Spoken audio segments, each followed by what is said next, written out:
Anong mensahe ang kailangan marinig ng mga Sagittarius mula September 8 to 14, 2024? Pwedeng nangyayari na to o mangyayari pa lang. Kung hindi man para sa inyo itong magiging reading, baka para sa someone na malapit sa inyo o sa someone na kakilala nyo mismo.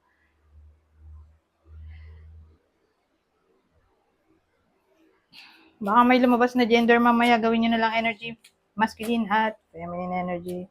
Pwede rin naman na wag nyo nang pansinin yung gender. Hindi ko alam kung anong lalabas, kung positive ba o negative ang magiging reading, depende sa kung anong mapipick up pong energy mamaya.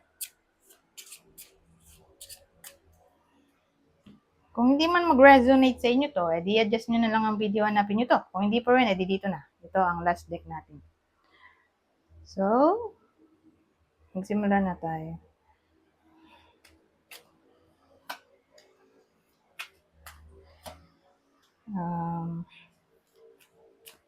Sagittarius reading.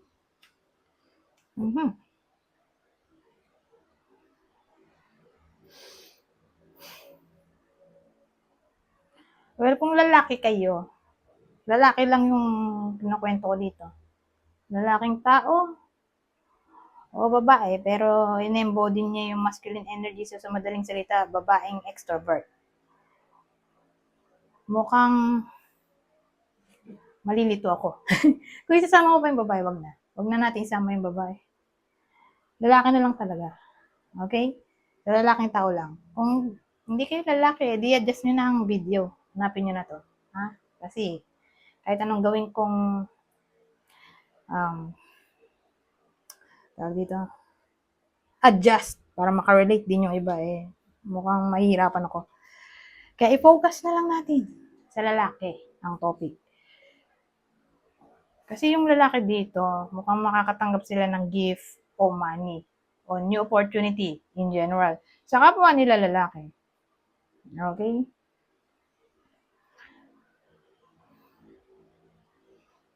Yan dating.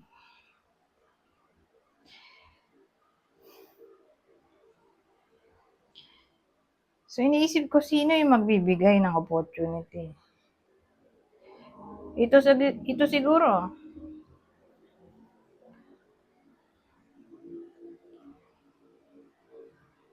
Someone na single.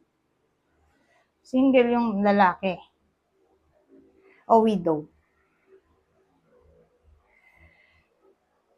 Widower, sorry. Single o widower. Ito yung bibigyan. Someone na walang stable job, syempre. So, kung opportunity, edi new job. Siya yung magbibigay dito sa someone na walang stable job. O, sabihin naman nating siya yung magbibigay ng money sa someone na hindi blessed sa money. Kasi magiging blessed to for some reason. O siya yung magiging blessing ng iba sa inyo na lalaki nga na pwedeng single dad.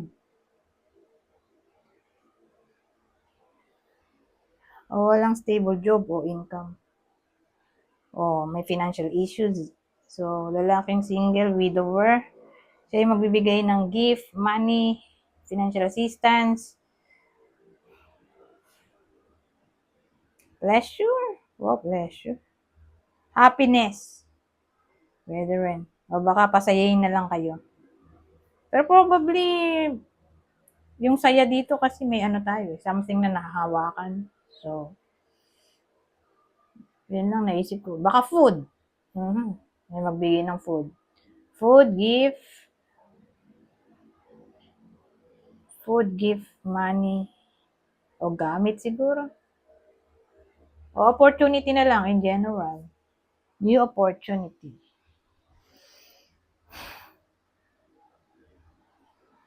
Abundance in general na lang pala. O baka siya yung siya yung katulong sa iba sa inyo na ma-manifest ang dream ng iba sa inyo o ambition. Anyways, punta tayo dito. Oh, wish!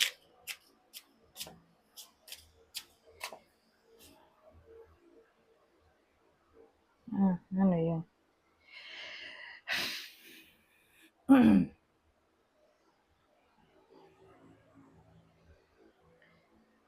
Anong klaseng wish ito? Wait lang.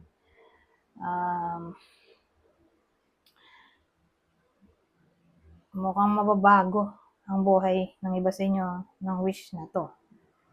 Babaguhin ang buhay nyo ng wish. Wow! So, ewan ko anong klaseng wish to. So, kung pera, baka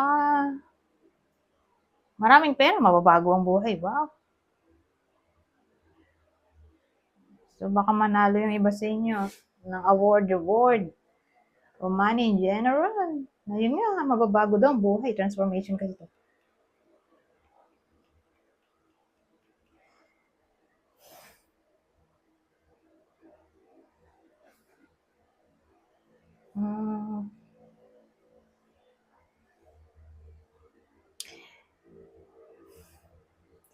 Pwede rin naman ito yung wish na desperado talaga kayong mangyari.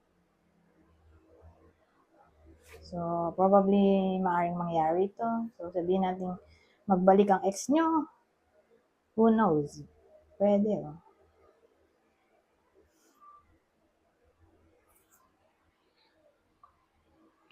O sabihin natin unrequited love. So, change in a way na yung unrequited love magiging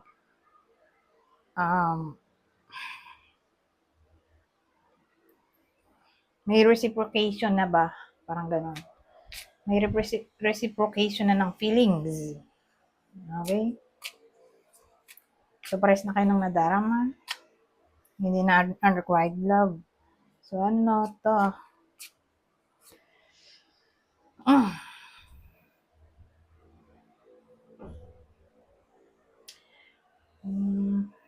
So, meron tayong spider at wall. Well, kung didikit natin to dito, tingin ko kung X ay babae, wag na i-manifest.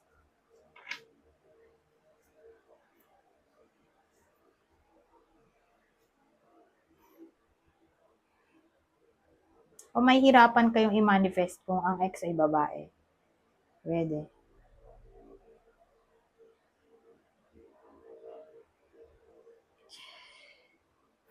Pero kung hindi natin sasama to, ito lang.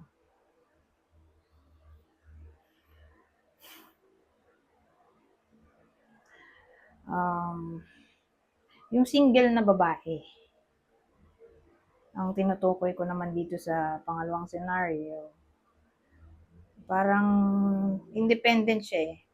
Hindi niya kailangan ng kahit sino. So, probably, hindi niya pa gustong maging in a relationship. O hindi siya naghahanap ng new love interest. Single pa rin siya, sa madaling salita. Sa week na to.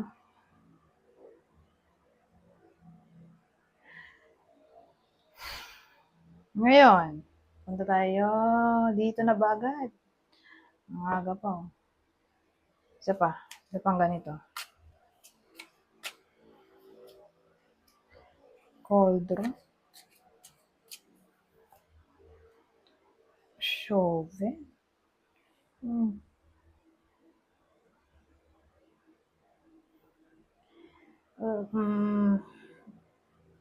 Well, ang dating sa akin, kung ang topic ay miscarriage.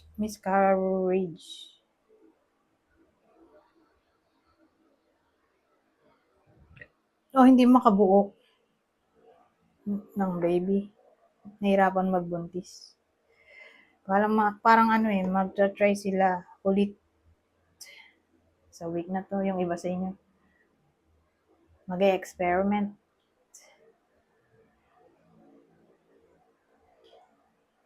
Yun lang ang masasabi ko, wala pang outcome. Pero tingin ko, gagawin nila ang best nila na makabuo ng baby. O sabihin natin Hindi ito tungkol sa pregnancy.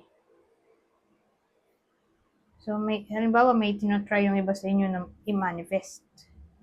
So, yun. Gagawin nila ang best nila na ma-manifest ito.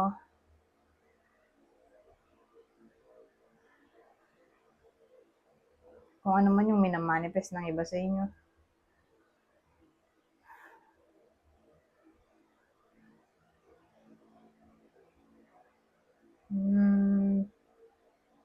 Ano maisip eh. Punta na tayo dito. Babasahin ko na lang to. Kukuha lang ako ng tatlong code. Basic English lang naman to. So sabi, open yourself to others. This is how you will create new friendships and attract a love relationship.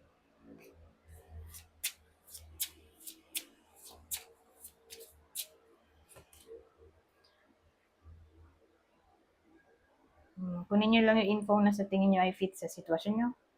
Pay attention to signs. The synchronicities you have been noticing or not coincidences.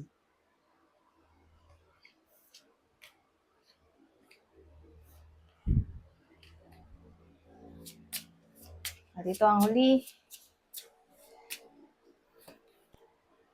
Twin flame. Twin flame. This person is your mirror soul. This is why this connection feels so sacred to you. So, ibig sabihin, na-meet na ng iba sa inyo tong twin flame. Pero sino kaya? Para magka-idea yung iba sa inyo.